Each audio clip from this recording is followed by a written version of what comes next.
আজ কিন্তু তোমাদের সাথে আবারও একটা নতুনত্ব কাস্টমাইজ শেয়ার করছি, যেটা আমি আগে কোনো দিনও করিনি। তবে তোমরা কিন্তু দেখে বুঝেই গেছো যে আমি আজকের কি কাস্টমাইজ করতে চলেছি। হ্যাঁ, আজকে কিন্তু আমি রেজিনের চুড়ি তৈরি করছি। তোমরা কিন্তু অনেকেই আমাকে জিজ্ঞাসা করেছিলে যে আমি রেজিনের চুড়ি তৈরি করি কিনা, কিন্তু সেই সময় যেহেতু আমি একটাও অর্ডার পাইনি, তাই আমি কোনো রেজিনের চুড়ি তৈরি করিনি, আর তোমাদেরকে সেরকম ফটোও আমি পাঠাতে পারিনি।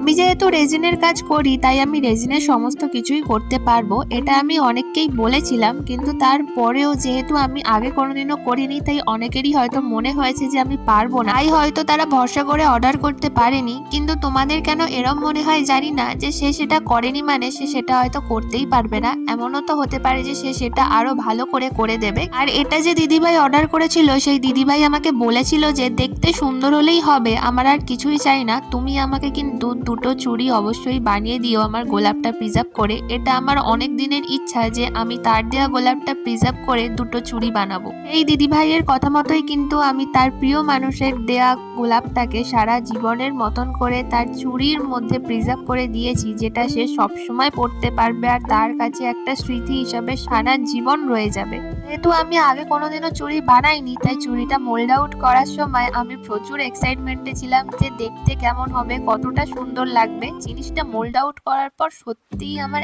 এতটা ভালো লেগেছে আমি নিজেও আশা করিনি। এবার তোমাদের কেমন লাগলো অবশ্যই কিন্তু জানিও, আর তোমরাও যদি অর্ডার করতে চাও তাহলে আমার সাথে যোগাযোগ করতে পারো। টাটা।